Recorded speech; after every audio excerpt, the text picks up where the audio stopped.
What'd you miss? The rollout of legislation this week that would rip up much of Dodd-Frank marks a pivotal moment for Republicans' efforts to overhaul post-crisis financial rules. The bill was drafted by House Financial Services Committee Chairman Jeb Hensarling.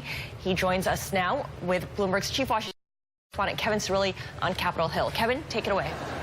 Well, thank you. Yeah, we are here with Chairman Jeb Hensarling of the House Financial Services Committee. You had a hearing this morning on Dodd-Frank and on Choice Act 2.0, as it's called.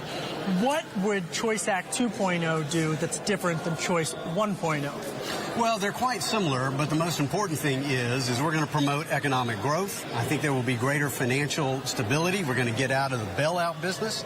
We're basically going to replace bailouts with bankruptcy, replace complexity with simplicity. Replace federal micromanagement with market discipline.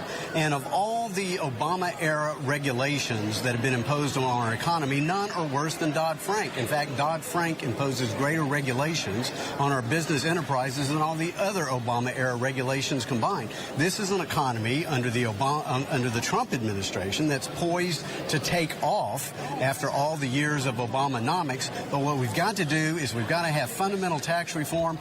We've got to repeal and replace Dodd-Frank, and the way to do it is the Financial Choice Act with private capital instead of taxpayer bailouts, and let freedom ring.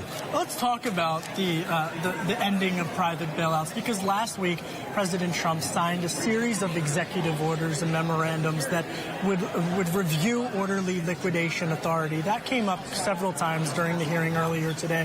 What would your bill do to address orderly liquidation authority and the issue of too big to fail? Well, Kevin, what we do is we replace the orderly liquidation authority and the ability to designate so-called SIFIs, too big to fail, important financial institutions. Because what happens is it becomes a self-perpetuating phenomena. The big banks get bigger, and that's what we've seen after Dodd-Frank. In fact, the big banks have gotten bigger. That doesn't create more financial stability. So we replace this bailout authority that Dodd-Frank instituted into law with a new subchapter of our bankruptcy code. The truth is there is no reason why large, complex financial institutions can't be resolved in a bankruptcy setting, but there are improvements that can be made with respect to expertise, with respect to rapid response, with respect to certain stays on derivative positions. So we have improved that, and that's the way to go, because ultimately we want shareholders and counterparties to have the right risk tolerance and not impose that upon the taxpayers. And so we believe that will help create the balance that will promote more economic growth and still make our economy more stable. So let's talk about the politics of this, because politically speaking, this is being interpreted by folks here on Capitol Hill as a bit more of a conservative piece of legislation than the first go-around. Have you received assurances or a timetable for when this legislation will get a vote on the floor, and then what happens in terms of when it heads over to the Senate? Well, I would just refer you to the Speaker's comments this morning, where I think he said soon. Now, so how soon is soon, Mr. Chairman? Soon is soon. Soon is soon. Yeah. But what about in terms of as you negotiate with the Senate? I guess, what is the timetable in terms of passing this legislation? Well, again, I expect that we will bring it to the House floor in fairly short order. Yeah. The Senate's going to do what the Senate's going to do. And Civics 101 teaches us the House passes a bill, the Senate passes a bill. But a first-year priority? Yeah, absolutely. Every conversation I've had with the President, the Vice President, the Speaker, this is a this-year priority. And so that's what we're driving for. I mean, again, we've got too much capital locked up sitting on the sidelines. Entrepreneurship is at a generational low. We are losing the feeder stock of jobs in America, and that's our entrepreneurial activities and our small businesses. I want to get into the weeds a little bit here about the Consumer Financial Protection Bureau. You have called for Director Cordray to be fired. Your committee has taken the way that he has overseen the CFPB. What would your legislation do in terms of addressing CFPB, and what, I guess, tools and message do you have for the White House and how to deal with Director Cordray? Well, first, the CFPB is arguably the most powerful and unaccountable federal agency in the history of the Republic.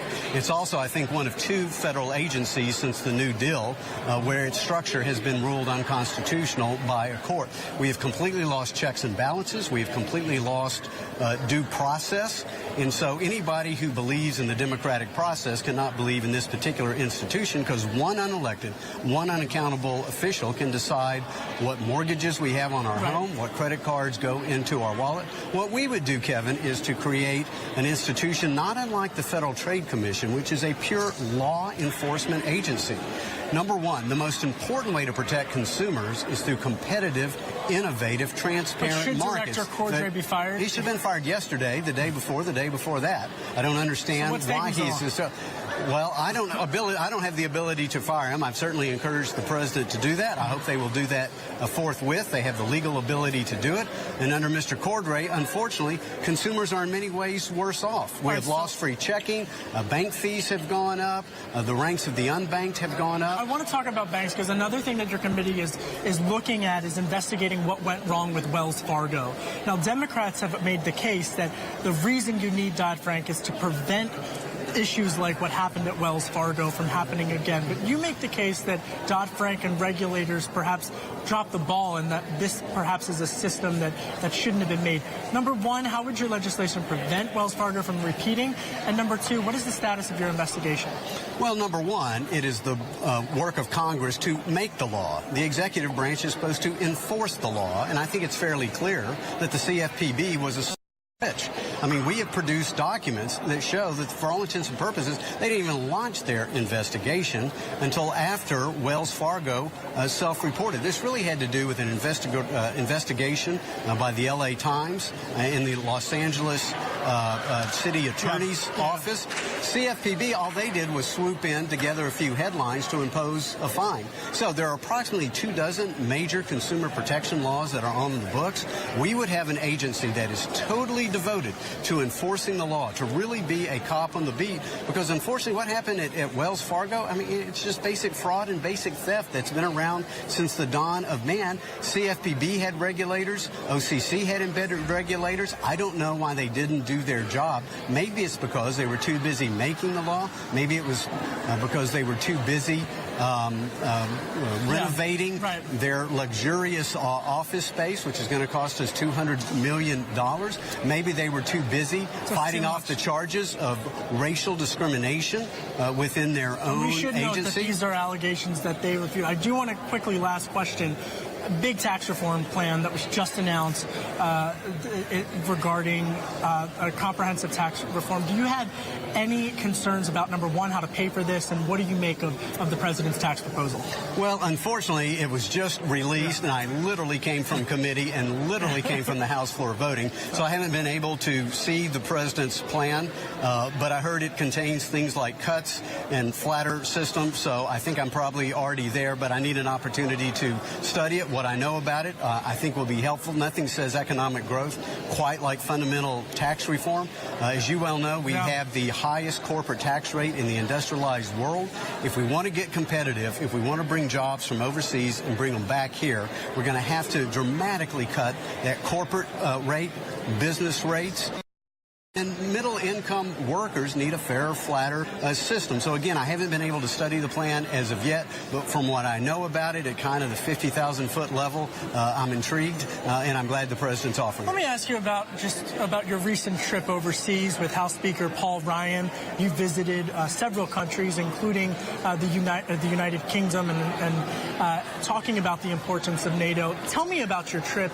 What did you learn? What did you make? And how important is NATO and this administration's commitment to NATO as we move forward into this administration? Well, number one, I think NATO is incredibly important. Clearly, the Russian bear is on the move, and people in Europe are. Well, let's look at the Crimea. Let's look at the Ukraine. Let's look at the history. I mean, we came from Estonia, a place that was occupied by the Soviets for, roughly 4 decades. I mean, every single family has some story about some relative being shipped to the Gulag. I mean, it's just tragic what happened in Eastern Europe. And so I think that what we ultimately see in Mr. Putin is a desire to recreate the Soviet Union empire. And it's NATO that is standing between him and that particular goal. I want to give our president great credit for challenging the other NATO nations to actually make good on their commitments to commit to 2% GDP on national defense. And frankly, a lot of them are getting there. Others are on their way. And I don't think but for our president challenging them to do that, that they would have followed through on that commitment. So I think we will see a stronger NATO, better defense NATO, and hopefully be able to keep Russia in check because they are not doing anything that is going to be helpful to U.S. interests, much less the global cause of freedom and prosperity. Chairman Jeb Hensarling of the House Financial Services Committee, we have so many questions we could talk forever, but we appreciate your time. I'll toss it back to my esteemed colleagues in New York. Evan, and that was Congressman Jeb Hensarling with Bloomberg's chief correspondent, Kevin Cirilli. All right, with about 15 minutes.